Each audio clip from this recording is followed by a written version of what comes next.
Laila, yeah. We now have time for a short Q&A session before the coffee break. We are a little late, but I'm sure there are some questions. And yeah, just to remind you what our program is today. I think there's one down there. Could you please tell us your name and present yourself before you ask the question? أنا سوف أضطر أن أطرح أسئلتي باللغة العربية لأن فيه ترجمة ولا أتقن الإنجليزية وأستسمح. ركزت السيدة ليلى حنفي في مداخلتها حول الشراكة ونوهت بها، لكن كنا نتمنى أن تكون هذه الشراكة نستغل هذه الشراكة في تطوير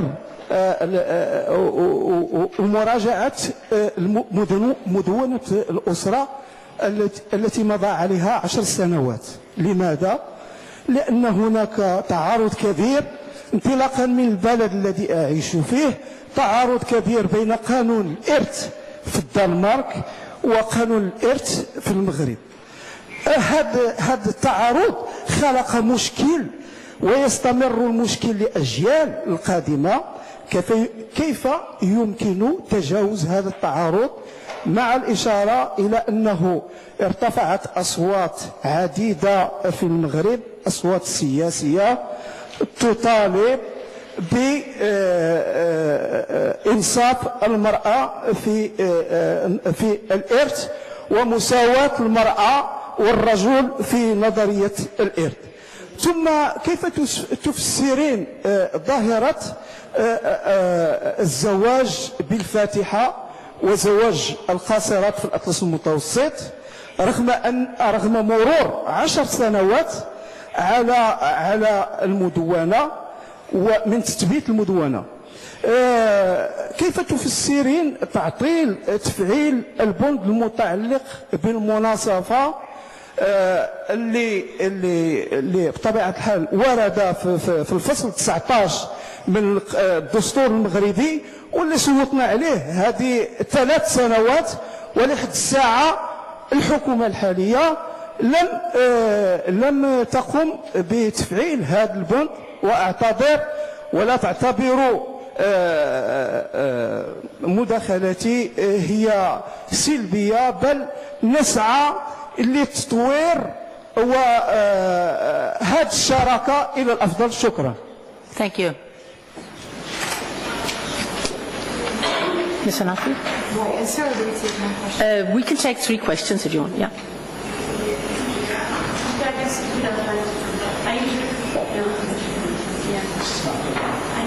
Yeah, it's coming. Suad Slawi from the University of Fez and a member of the ISIS Center for Women and Development. I have a small question for the Moroccan speaker Laila Hanafi. It is about the marriage of the women living abroad, American and in other countries. I'm just wondering to what extent are those women and men, of course, young generation, aware of these legal changes happening in our country. And because I'm saying that out of experience, because I conducted a study where I addressed highly professional women in Morocco, and when about the new family code, and when I asked some dentists, doctors, and I was shocked to get the reply about what they know about the new family law. And they say we need the family law only when we resort to divorce. So to what extent are those people living abroad aware of these international conventions that Morocco have signed and have agreed on in those legal changes, and even about their Islamic religious practices and conventions? Thank you very much. We have another question here, row 2. Pernille? Pernille? Yeah, well, that's somebody who's waiting. Okay. Yeah. And then we have 2 here. My name is Suraya Qasim, and I'm a lawyer from Pakistan, practicing family law in Pakistan, but been here in Denmark as a, if you can't see me, I'll just get up, legal advisor here. And knowing about the way law is in Pakistan, I understand that it is most probably similar in Morocco as well, which is that it's all good to implement new laws and make new laws and celebrate anniversaries of new laws, but is it actually enforced? Is it actually implemented? And I would just give an example of, maybe say a rape victim who has to present witnesses to make sure that it was a rape. Is that really, has this new law really made that change? Have you been able to surpass that and actually give the rights to women for rape or sexual harassment or anything which they suffer from but are not able to get the law in the way they want it to? Thank you. Thank you.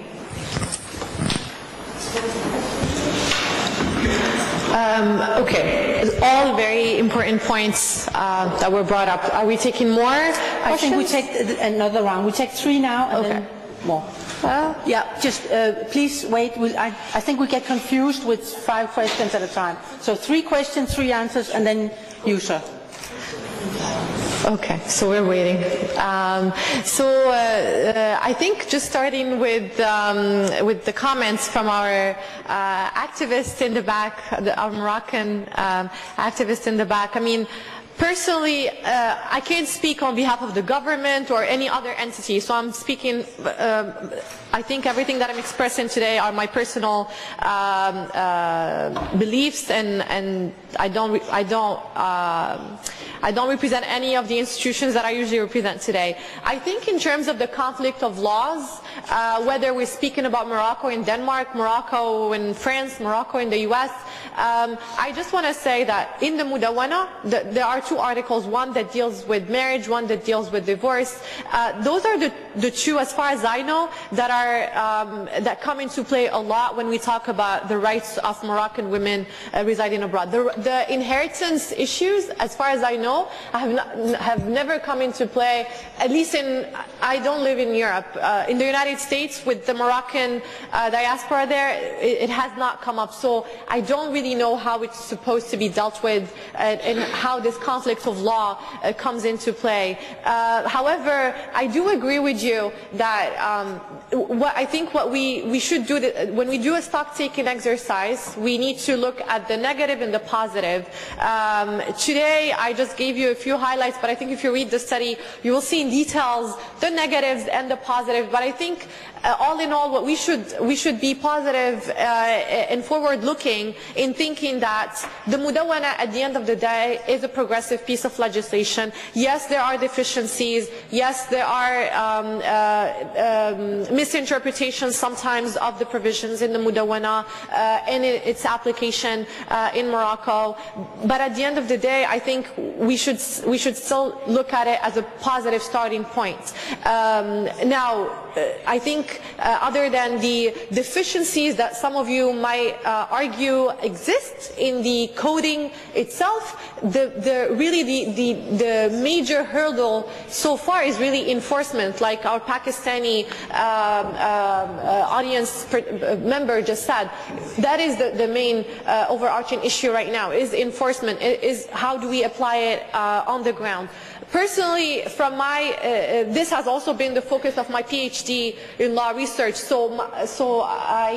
What I looked at, I always looked at the formal justice system, because for me personally, I think that if we're talking about application of the law, we should always look at the formal justice system before we critique or analyze other means of access to justice, whether they're non-judicial, informal, any other, or ADR means. So when we look at the formal justice system in Morocco as the arsenal for justice service delivery, we cannot say, I think, yes or no, it is good or it is bad. I think the application of the law varies, like I said, from what it differs depending on location. It differs based on social attitudes. I think law and anthropology, or law and sociology, comes into play when we talk about the family law and its enforcement in Morocco. Because even sometimes, if the formal justice system is doing its job,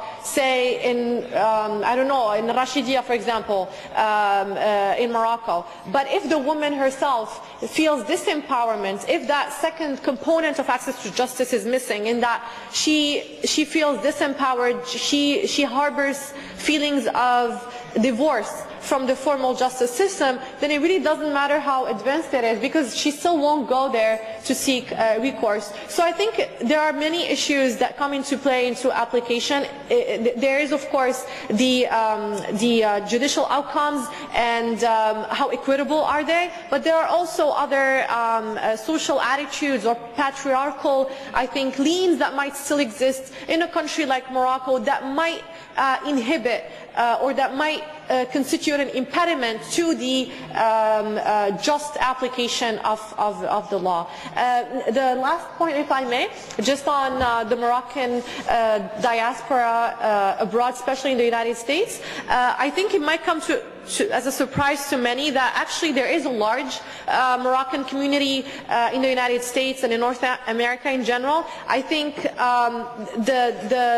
the main issue that comes with the diaspora in the United States, we do advocacy. We have Moroccan American organizations. I co-chair something called the Moroccan American Legal Network. We do advocacy about the Mudawana. The main issue that comes up in a country like the United States is that there is no awareness, of course. There's very little information about the Mudawana, and they don't really know when should they use it. Yes, they know that they should use it when it comes to litigation, but if we look at the law, and I did a short comparison, I didn't have time to present it, when you look at the family law, is it applicable in the United States? Yes. A marriage or divorce from Morocco would be applicable in the United States, and in a much easier fashion than it would in Europe. However, it's the other way around that is hard, meaning if a woman is married in the United States, for example, I was married in the United States, but when you go to Morocco and you try to render it in Morocco, then I think there are still some substantial hurdles for Moroccan women residing abroad. I don't want to discuss that so much because we have a panel about it, so I'll be more than happy to discuss the American experience on that front. We'll have plenty of time for that. Okay, and I think that was it. Okay, short comment from you? Yes, I would like to link this to the situation in this country. We have, I think, most of people here would think we have very good inheritance laws, and they are gender equal, I think most people would also think. However, they cover marriages. Many people in this country do not live in marriages, but live in relations of cohabitation. And as in this country, as in many other countries, we still have a considerable inequality in terms of pay and ownership amongst men and women, which means that those for whom inheritance is important and the rights of inheritance, giving inheritance, making wills, is basically men. So even in this country, inheritance in practice is a male interest, I would say. Also the pension problem. Oh, don't let me. Okay, we have two last questions and then we go for coffee break. Yeah. My question is quite informative. It relates to four concepts, terms that have been mentioned or we have seen on the slides. The first term is tradition. The second term is a national law. The third term, concept, is transnational law. And the fourth concept, term, is diaspora. And I hope, just for the sake of the audience, just we are on the same page, hoping that you explain to the audience and to us what you mean by these four terms, because the 2 days conference are actually based on defining these terms. Thank you. Rayburn, I am not I never work with gender issues or access to law, but I've been involved in international projects as a consultant where those were part of the projects. Now, I also work in Syria, I worked in Iraq, I worked in Jordan, I worked in Afghanistan, etc., etc. It just occurred to me that if you want to implement family laws in more, so to say, rural areas, probably Morocco and certainly Iraq, Basra, and places like that, that's not rural, but still, I don't believe that it can really happen unless you get some of the religious establishment, the imams, for example, to interpret the Quran in a way that supports the new laws. I mean, as you well know, a lot of you here, the Quran can be read in many ways. And that and the different hadiths, I mean, a lot of women's reputation in those countries is tribal. It's not because it specifically says in the Quran that you have to do this and do that, or it doesn't say at all, or sometimes contradiction. Is there any kind of initiative that any of you know about where you actually have tried to involve some of the more moderate imams, or even influence imams towards a different understanding of the Quran and how it links to traditions? Thank you. It's just a question that occurred to me sitting here. Thank you. We have one here and then one last question. شكرا. اسمي عائشة خداني، أستاذة بمعهد وطني يكون العاملين والعاملات الاجتماعيات بشمال المغرب بطنجة. ليس لي سؤال بل ملاحظة. نتحدث كثيرا عن قانون الأسرة ل 2004 وكأنه يعني نتيجة تتويج لحركية وقفت، بينما هناك حركية كبيرة في المجتمع المغربي، حركية حقوقية ومنها الجمعيات النسائية بصفة خاصة. فقانون الجنسية للتذكير فقط، قانون الجنسية تغير سنة 2007، يعني ما بعد 2004 ما بين قانون الأسرة الجديد. حاليا هناك حركة نسائية قوية تسمى ربيع الكرامة من أجل تغيير القانون الجنائي بصفة عامة لمناهضة العنف ضد النساء. وهناك أيضا طلبات كثيرة من أجل تغيير قانون الأسرة، وأيضا فيما يتعلق بالإرث أيضا، وحتى في قانون الشغل من تحسين وضعية ما نسميه بخدم البيوت إلى غير ذلك. أريد فقط أن نعيد الاعتبار للحركة النسائية بصفة خاصة والحركة الحقوقية عموما بالمغرب لهذا الجهد المتواصل، فالجهد لم يتوقف فقط عند سنة 2004. شكرا.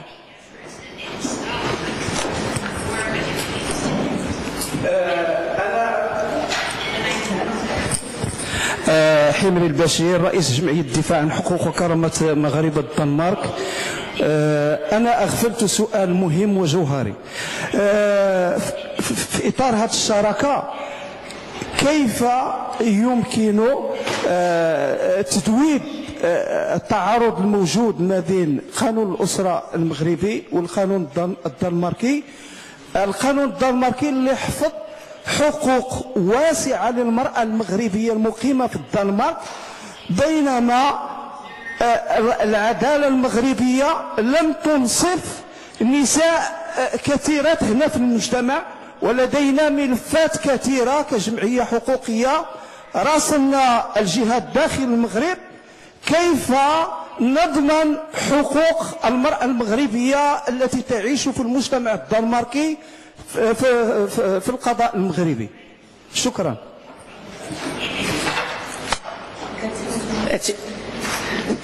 Okay, one. This is the final one. This one. Then we have 5, I think, questions now. My name is Julia Lawther. I'm a UK resident. I'm a UK citizen resident in Denmark. I'm actually from the northeast of England. And I should like to say that when I was living there in the 1980s and 1990s, 1 in 7 women were subject to domestic violence there.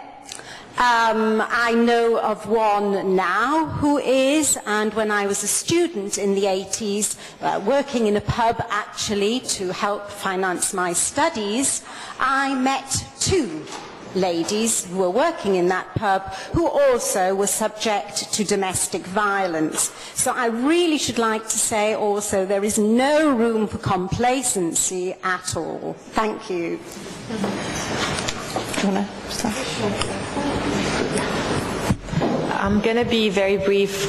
I think just starting with, again, our member of the audience who is a civil society activist in Denmark, I think I'll just really reiterate what I was saying, that de jure in the Mudawwana there are articles that deal with the diaspora. It's for example, if you look at Article 14, it says that it stipulates that the Moroccan women, for example, residing in Denmark can contract, for example, marriage in line with the laws of the country of residence. But again, as was the case in the United States, I think, like you were saying, maybe in Denmark women enjoy more of their rights from your own words than in Morocco, if that's what the women are telling you. I think the issue here is just a question again of applicability of or how do you make sure that you go beyond those hurdles, especially bureaucratic hurdles, because like we said,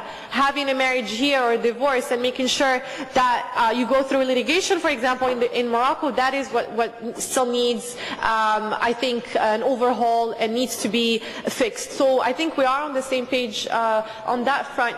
For our civil society leader from Morocco, I just want to say, I know it was just a comment, but I wanted to say that when I was talking about the Mudawwana, one of the key points that I wanted to bring up when I started off is that this 2004 Mudawwana is just one of the changes that happened in Morocco, but I did say that really it wouldn't have happened if it was not for the civil society movement and for the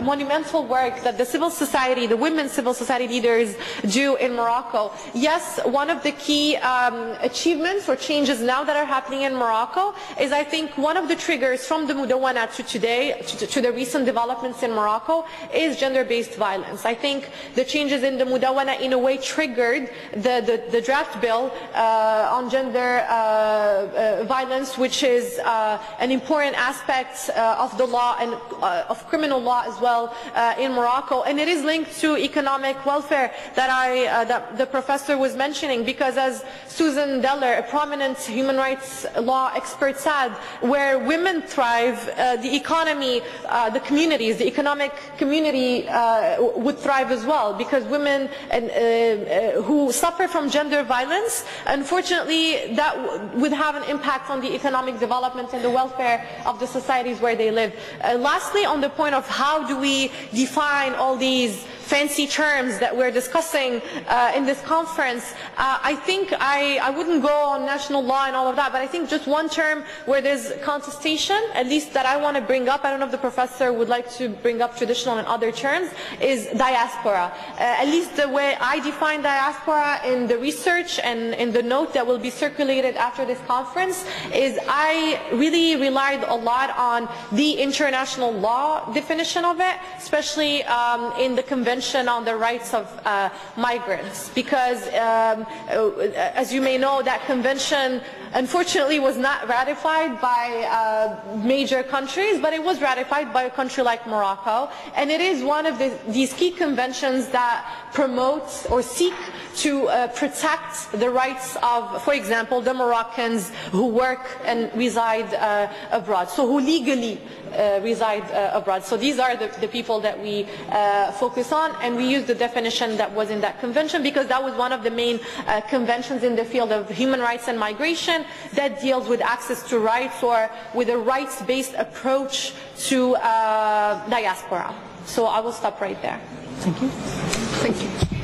Yes, thank you. I will continue on the issue of traditions.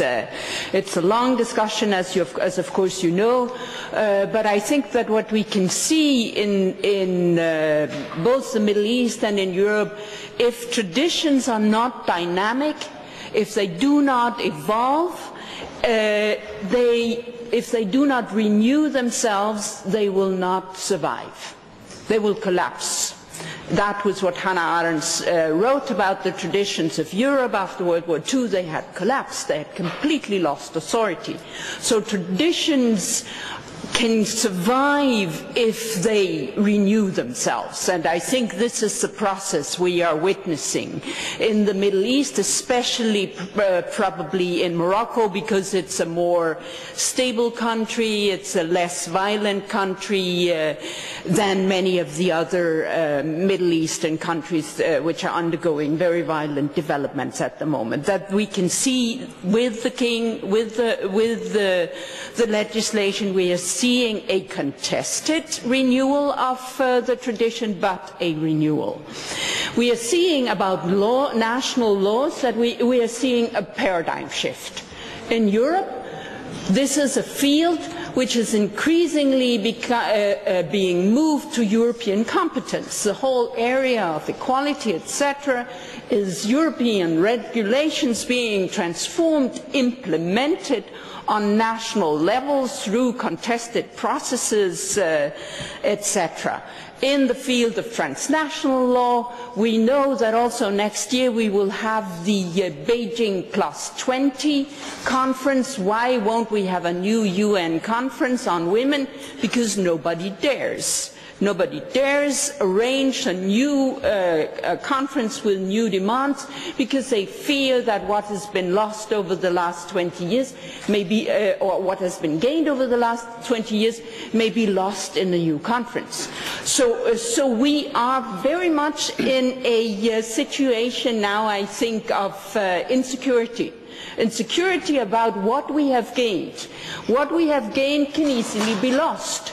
It has, and implementation is an issue of force, of renewing traditions, of interpretation, and of cooperating with all forces which are interested in a renewal of traditions. And I am one of the things I've always been very impressed about is the work of